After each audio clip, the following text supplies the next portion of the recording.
그래서 임의의 한 점에 대해서 작용하고 있는 T는 비틀림 모멘트는 2배의 QA0가 되고요. 여기에서 RDS 삼각형 면적이 2배를 나타내고 있기 때문에 타워, 전단유와 타워, 전단 응력과의 관계는 전단 흐름, shear flow, Q는 타워 T는 EA0 분의 T, 즉 전단 응력 타워는 EA0 T분의 T라고 하는 관계식을 갖게 됩니다. 내가 이거를 왜 여기서 보여줘야 되냐면 여러분들이 읽었던 그 논문의 시작이 여기에서부터 시작을 합니다. 기억나요?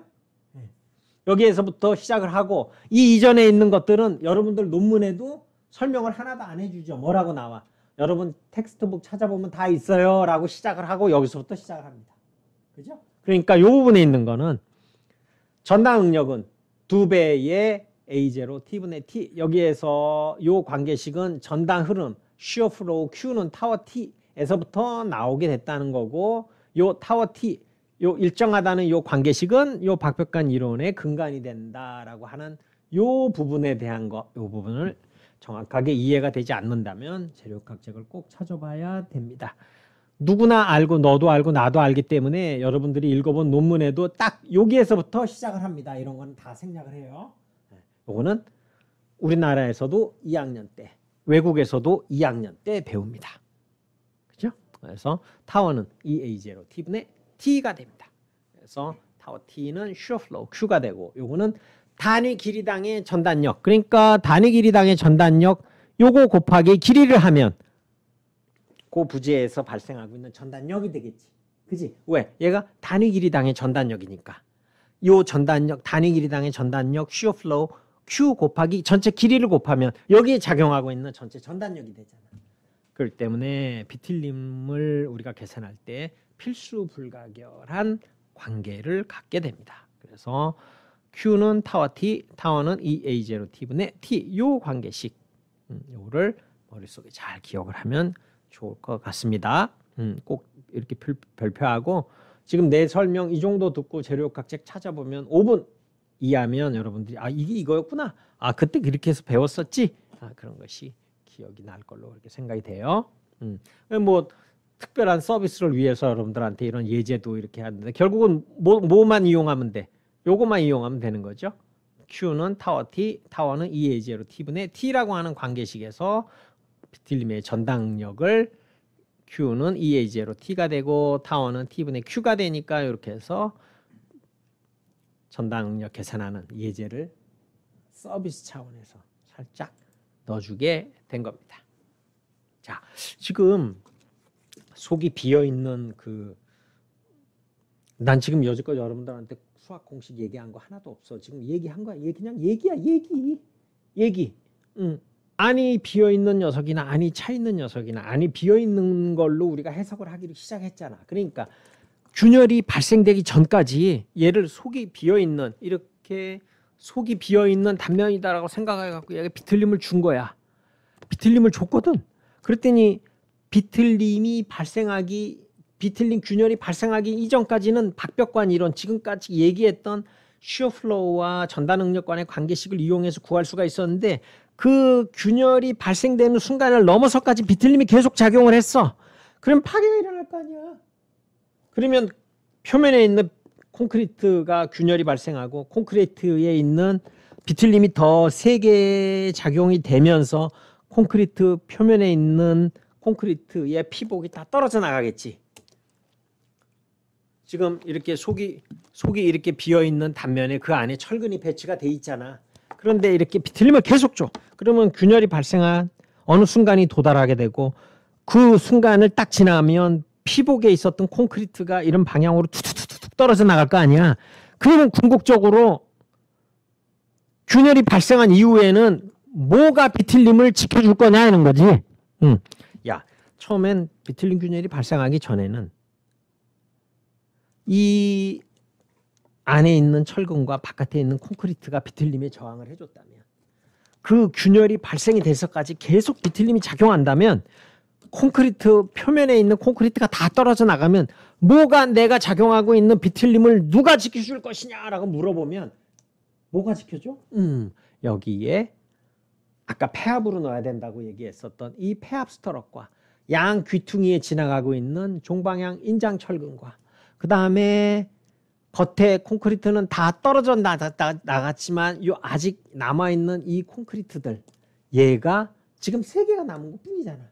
그러니까 어떤 방식으로든 여기 있었던 폐압 스터럭과 양 귀퉁이에 있는 종방향 철근과 그 폐압 스터럭 사이를 가로질러가는 이 콘크리트 이 3개의 컴포넌트 말고는 비틀림에 저항해 줄 수 있는 메커니즘을 제공할 수 있는 게 아무것도 없죠.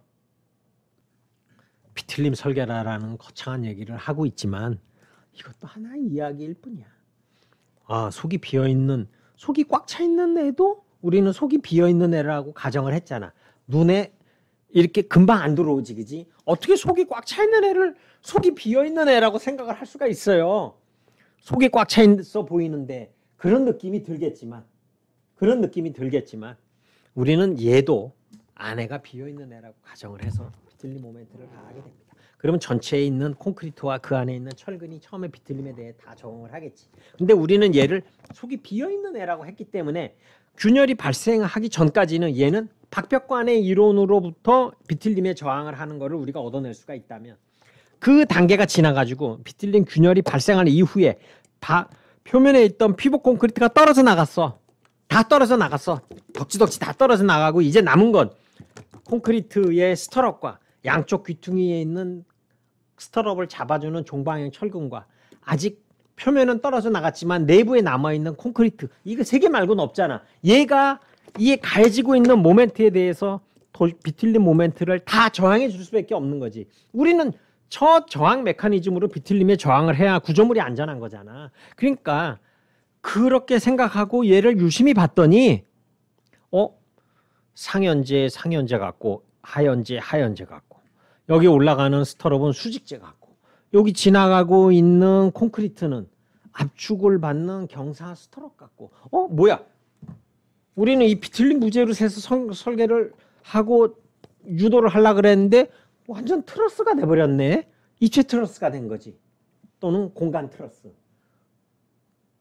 그치? 그래서 이게 스페이스 트러스 애널로지 입체 트러스처럼 풀면 되겠네 라고 해서 우리는 이제 균열이 발생한 이후에 비틀림 설계를 소성 트러스, 공간 트러스의 문제로 바꾸는데 성공을 한 거예요. 그러니까 처음에 비틀림이 작용했을 때는 재료역학의 박벽관 이론을 가지고 왔고 일단 균열이 발생한 이후에는 구조역학에서 쓰는 입체 트러스의 그 유사하게 해석하는 방법들을 가지고 왔다는 거예요. 그러면 이제 여러분들이 나한테 또는 내가 여러분들한테 그러면 이거 비틀림 설계에 어떤 순서대로 만들면 될 것 같아? 내가 물어볼 거 아니야. 그러면 이 그림만 보고 지금 내가 얘기했던 것만 갖고도 여러분들은 이렇게 대답할 수 있지 않을까? 비틀림 설계라는 것은 결국